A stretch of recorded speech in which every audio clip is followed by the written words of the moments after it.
আল্লাহর শান সভাপতির সাথে মিলবে না, আল্লাহর শান প্রধানমন্ত্রীর সাথে মিলবে না, মালিকের শান তো মালিকের শান অনুযায়ী হয়।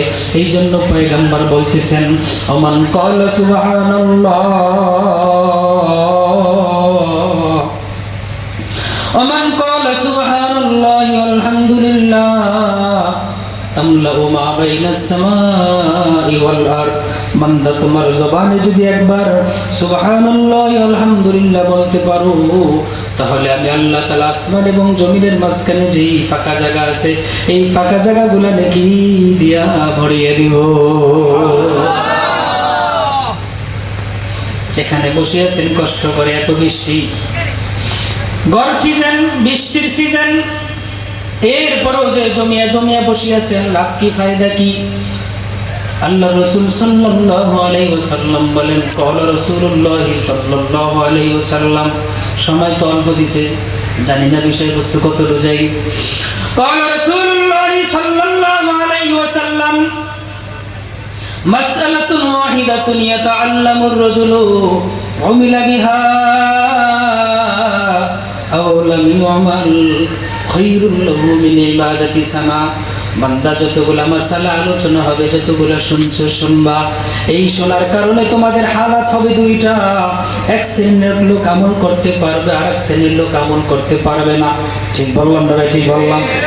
কিন্তু কষ্ট করে আসছো, কোরআনের মজমায় বসছো, জিকিরের মজমায় বসছো, এই মজমায় বসিয়া যখন কোরআন সুন্নাহর আলোচনা শুনতেছো, যতগুলা মাসালা শুনবা, প্রত্যেকটা মাসালা শোনার বিনিময়ে আমার আল্লাহ তোমার আমলনামায় এক বছর ইবাদতের সওয়াব দিয়ে দিবে।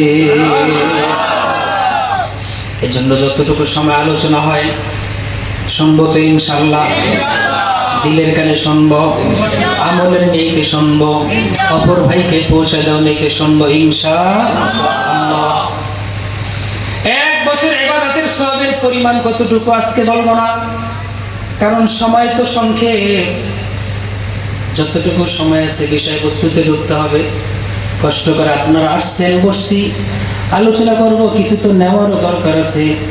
আবার সাথে দেখলাম হিলফুল ফুজুল সংগঠন, যে সংগঠনটা সর্বপ্রথম করেছিল দু জাহানের সরদার সৈয়দুল কওনাইন রাহমাতে দু আলম জনাব মুহাম্মদুর রাসূলুল্লাহ সাল্লাল্লাহু আলাইহি ওয়াসাল্লাম, সেই সংগঠনের নামটা এখানে আছে। এলাকাবাসীর উদ্যোগে যুব সমাজ আবার একটা সংগঠন দিছে, নাম হিলফুল ফুজুল। সংগঠনটা হওয়াতে খুশি না বেজার? খুশি।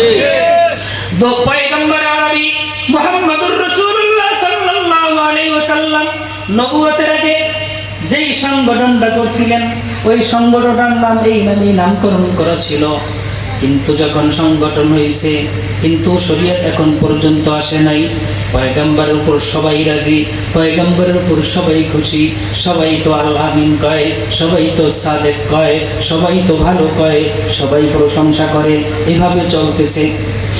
এই চলতে চলতে চলতে চলতে আল্লাহ রাসূল সাল্লাল্লাহু আলাইহি ওয়াসাল্লাম যখন জাবালে নূরে উঠলেন, ওখানে 40 দিন পর্যন্ত ধ্যানমগ্ন ছিলেন। আল্লাহ রাসূল সাল্লাল্লাহু আলাইহি ওয়াসাল্লামের কাছে জিবরাইল আসলেন, কোরআন নাজিল হইল, ইকরা বিসমি রাব্বিকাল্লাযী খালাক, খালাকাল ইনসানা মিন আলাক। কোরআন নাজিল হইল, আল্লাহর রাসূলকে নবুয়তি দেওয়া হইল।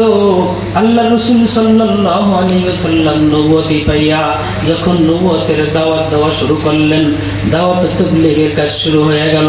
এখানে অনেক বড় আলোচনা, আমি আমার বিষয়তে সংক্ষেপে পাহাড় পরিমাণ সরাইয়া সংক্ষেপে ঢুকতেছি বিষয়বস্তুর ভিতরে।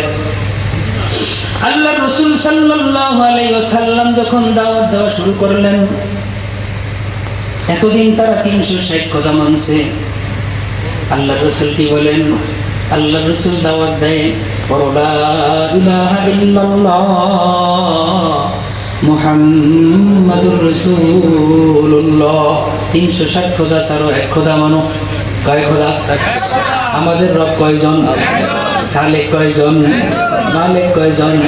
আল্লাহ ছাড়া আমাদের আল্লাহ আছেনি, আমাদের খালেক ছাড়া আর কোনো খালেক আছেনি। এই জন্য সবসময় ইবাদত করতে হবে কার? 360 খোদা ছাড়া এক খোদা মানো।